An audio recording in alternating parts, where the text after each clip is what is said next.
of the Church of Scientology's favorite techniques is to call anyone who criticizes it a bigot.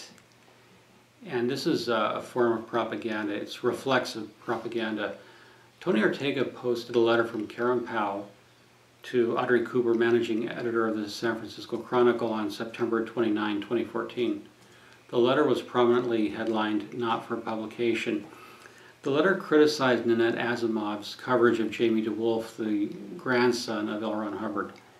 And Karen Powell and the church were greatly offended that the San Francisco Chronicle would do a story on Jamie DeWolf. And Nanette Asimov was called a bigot by the Church of Scientology.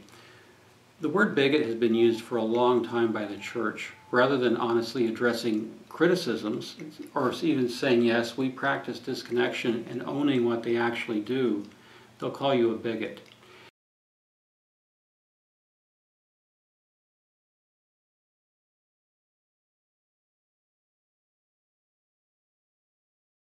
To my faith in those terms is so derogatory, so offensive, and so bigoted, and the reason you keep repeating it is because you wanted to get a reaction like you're getting right now. Well, buddy, you got it. Right here, right now. I'm angry. Real angry. Very good. So we're done, because if you use that term one more time to describe my religion... We're not done. I can't be responsible for my actions. Now, my friend, so, it is John, your turn to listen to... No, it's your turn to listen to me. You sit in this room across from these esteemed women, these dignified women. You don't understand the nature of journalism, with respect, Tom. No. I don't understand the nature of you as a person. Very good, thank you. Is the thing that I'm at, because you have no objectivity whatsoever. Thank you, I understand. Zero. Thank you. Because Sean Lonsdale, convicted sexual pervert, is your pal that you're chauffeuring around Clearwater. You're making this film with no objectivity from a bigoted, slanted, preconceived, already determined idea of exactly how it's going to go.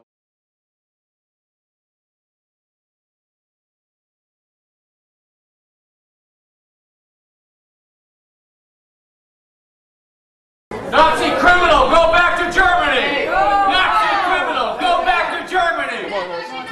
You're not welcome! This lady is a criminal! Go back to Germany! We don't want you here. We like freedom of religion. Hi! We like freedom of religion. This goes to a church doctrine called attack the attacker. L. Ron Hubbard said, never defend, always attack. Hubbard said that the defense of anything is untenable. Therefore, the church is left in the position of having its hands tied. It cannot address critics honestly and say, yes, maybe we should have done something differently. Instead, it has to reflexively attack. This results in things like the Squirrel Busters, Fair Game, and other bizarre incidents that can lead to lawsuits, that can lead to criminal charges, as happened with Paulette Cooper. So the idea of attacking the attacker or calling people bigot, what I want to draw your attention to is the fact that the church does this reflexively. It's an automaticity. It's as if a robot were reacting, saying bigot, bigot, bigot. It doesn't mean anything. Now, in a well-designed operation, former church spokesman Tommy Davis pulled John Sweeney into this trap of calling him a bigot, and John Sweeney famously exploded on camera.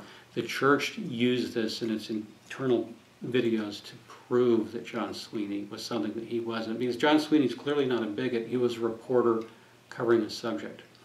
But the church had stalked him. Now, these letters that I've been covering at the Scientology Money Project and here come out from the church, and their intent is increasingly to push a message that's dishonest. In this letter of the Chronicle, the church compares Scientology founder L. Ron Hubbard to Moses by way of saying, had Asimov attacked the Jewish religion, it would have been anti-Semitic. Sorry, that doesn't work, Church of Scientology. They also say, imagine if she had attacked Islam. Sorry, that also doesn't work. This is a case of the church wanting it both ways and talking out of both sides of its mouth. On the one hand, the church wants to be a minority religion. We're the world's fastest growing religion, we're a minority, we're playing catch up with the big boys, all the other religions. And on the other hand, it wants to be compared to Christianity, to Jesus, to Buddhism, and everything else. So the church can't decide what it's saying or what it's doing, so it reflexively calls people bigots. An example of this was Sylvia Stenard at Chautauqua. One thing that Sylvia said that caught my attention as a corporate guy, she said, we in the Church of Scientology haven't done a good job of getting our story out. Now that drew my attention because that's a PR line. I heard that a million times in corporate life. We at XYZ Corporation haven't done a good job of telling our story. What that actually means is we're failing, we're not selling. People aren't convinced by our advertising.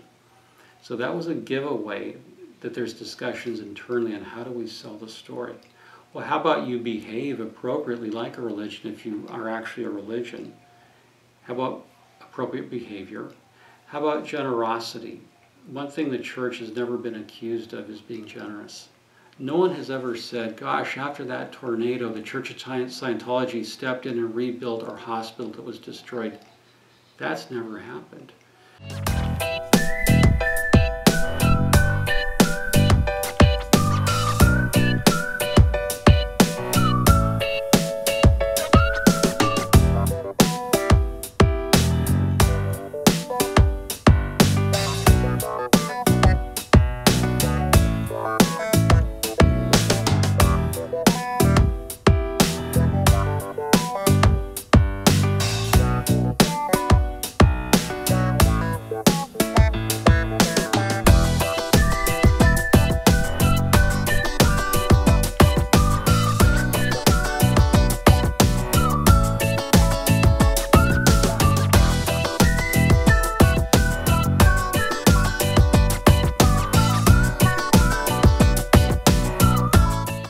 So these things, instead of dignifying critics, engaging in debate, or even having apologetics as do other religions, the church has to rely on ad hominem attacks. It has to rely on changing the subject. This is why when the church is singled out for disconnection, fair game, forced abortion, it'll say bigot. And what's to be noticed is it's not addressing the substance of the criticism because it doesn't want to, because it knows the criticism will stick. It does practice disconnection. It does practice fair game. It does spy on people, stalk, harass, and everything else the critics complain about. Dem Feind gelungen, die Front in breiter Formation zu durchbrechen. Im Süden hat der Gegner Zossen genommen und stößt auf Stahnsdorf vor. Der Feind operiert jetzt am nördlichen Stadtrand zwischen Frohnau und Pankow und im Osten ist der Feind bis zur Linie Lichtenberg-Marsdorf-Karlshorst gelangt. Mit dem Angriff Steiners wird das alles in Ordnung kommen. Mein Führer, Steiner konnte nicht genügend Kräfte für einen Angriff massieren. Der Angriff Steiner ist nicht erfolgt.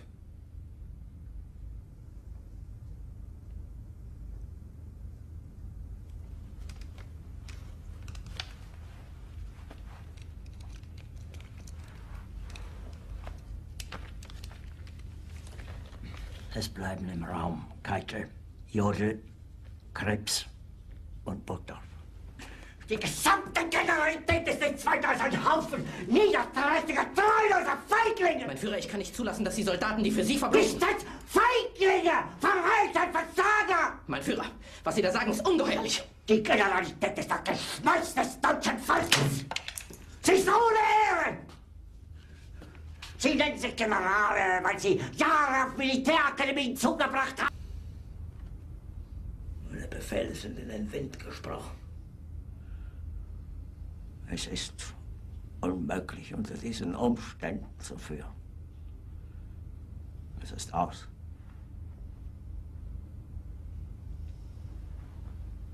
Der Krieg ist verloren.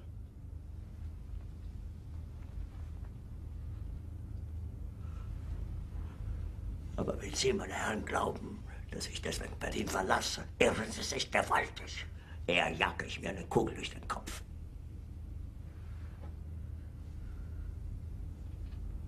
Tun Sie, was Sie wollen.